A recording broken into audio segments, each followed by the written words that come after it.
మాజీ MLA Gandra వెంకటరమణారెడ్డిపై BRS నాయకులపై కాంగ్రెస్ నాయకులు మాట్లాడిన మాటలను తీవ్రంగా ఖండిస్తున్నట్లు బీఆర్ఎస్ యూత్ అర్బన్ నాయకులు మహేందర్ అన్నారు. ఈ మేరకు భూపాలపల్లి పట్టణంలోని బీఆర్ఎస్ పార్టీ కార్యాలయంలో వారు మీడియాతో మాట్లాడారు. భూపాలపల్లిని అన్ని విధాలుగా అభివృద్ధి చేస్తామని ఎమ్మెల్యే గండ్ర ఆ మాటను విస్మరించారని, గత బీఆర్ఎస్ ప్రభుత్వ హయాంలో అంబేద్కర్ కూడలి నుండి మిలీనియం క్వార్టర్స్ వరకు మంజూరైన రోడ్డు బుద్ధారానికి తరలించుకొని వెళ్తే ఇప్పుడున్న కాంగ్రెస్ నాయకులు ఏం చేశారని ప్రశ్నించారు. భూ కబ్జాలను, అవినీతిని బయట పెట్టడానికి తాము సిద్ధంగా ఉన్నామన్నారు. అభివృద్ధి గురించి చర్చకు రావాలని సవాల్ విసిరారు. కొంతమంది కాంగ్రెస్ పార్టీ నాయకులు మా మాజీ శాసనసభ్యులు గండ్ర వెంకటరమణారెడ్డి గారిపై, స్థానిక నాయకులపై ఇష్టం వచ్చిన రీతిలో అవాక్కులు చెవాక్కులు పేలారు. దానిని బీఆర్ఎస్ యువజన విభాగం తరపున తీవ్రంగా ఖండిస్తూ ఈ నియోజకవర్గాన్ని అభివృద్ధిలో ముందు వరుసలో ఉంచుతానంటూ చాలా వ్యాఖ్యలు చేశారు. దానికి భూపాలపల్లి నియోజకవర్గంలో గతంలో అంబేద్కర్ కూడలి వద్ద నుంచి స్థానిక మిలీనియం కోర్స్ వరకు ఉన్న రోడ్డే నిదర్శనం. గతంలో బీఆర్ఎస్ ప్రభుత్వంలో రోడ్డు శాంక్షన్ అయి వర్క్ కూడా మొదలైన దాన్ని ఆ ప్రొసీడింగ్ను క్యాన్సిల్ చేసి ఇక్కడి నుంచి బుద్ధారానికి తరలించినప్పుడు ఆ స్థానిక కౌన్సిలర్, నిన్న మాట్లాడిన స్థానిక కౌన్సిలర్ అప్పుడు అధికారంలోనే ఉన్నాడు కదా, ఆయన ఏం చేశాడని చెప్పి మీడియా ముఖంగా సూటిగా ప్రశ్నిస్తూ ఉన్నాము. ఇలాంటి పనులు చేయడం ద్వారానే మిమ్మల్ని ప్రజలు తిరస్కరించారు. మీరు మా నాయకుని మీద ఇష్టం వచ్చిన రీతిలో విమర్శించారు కదా.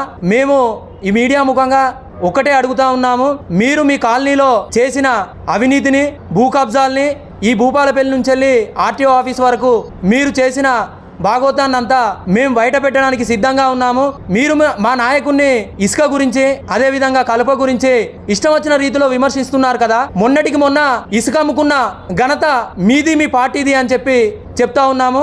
ఆయన కౌన్సిలర్ గా ఉన్నప్పుడు చేసిన వసూళ్లు, పంచాయతీలలో తీసుకున్న డబ్బులు, డబుల్ బెడ్రూమ్లు అమ్ముకోవడం, ఇలా చెప్పుకుంటూ పోతే 1, 2 కాదు చాలా ఉన్నాయి. మీరు చర్చకు సిద్ధమా అని చెప్పి సూటిగా ప్రశ్నించారు కదా. మేము అంబేద్కర్ కూడలి వద్దనైనా, అదే విధంగా సుభాష్ కాలనీ రోడ్డు రామ్నగర్ వద్దనైనా చర్చకు సిద్ధంగా ఉంటాము. మీరు చెప్పిన టైంకే చర్చ పెట్టండి. మా బీఆర్ఎస్ పార్టీ మొత్తంగా వచ్చి మీరు చేసిన అవినీతిని, మీ నాయకుడు చేస్తున్న అవినీతిని తేటాతెల్లం చేయడానికి మా బీఆర్ఎస్ పార్టీ ఎప్పుడు ముందు వరుసలో ఉంటుందని తెలియజేస్తూ ఉన్నాము. ఈ నియోజకవర్గాన్ని గతంలో ఉన్న వర్కులే తప్ప ఇప్పుడు మీరు కొత్తగా తీసుకొచ్చి చేసింది ఏమీ లేదు. ఇప్పుడు మీరు పూర్తి చేయాలనుకుంటే ఈరోజు గురువారం సంత కదా, ఇక్కడ నుంచి సూటిగా అదే సంతకెళ్దాం. గతంలో మా నాయకుడు సంతకు ప్రత్యేకమైన యార్డు కూడా ఇచ్చాడు. దాన్ని ఇక్కడ నుంచి తరలించి అక్కడ పెట్టే యోగ్యత కూడా మీకు లేదు. అదేవిధంగా పాఠశాలను కూడా, మా మైనార్టీకి సంబంధించిన స్కూల్ను కూడా ఇక్కడ నుంచి తరలించి హుటాహుటిన మంజునార్లో ఇది ప్రభుత్వ భవనం అని చెప్పి తరలిస్తే అక్కడ విద్యార్థులకు చాలా ఇబ్బందులు అవుతున్నాయి. మీరు ఇప్పటికి కూడా ఆ భవనానికి నెలకు 1,40,000 రూపాయలు చెల్లిస్తూ ఉన్నారు. ఇలా ప్రజాధ్వనాన్ని మీకు ఇష్టం వచ్చినట్టు దుర్వినియోగం చేయడం, అది ప్రభుత్వ భవనం అని చెప్పడం ఎంతవరకు సమంజసం?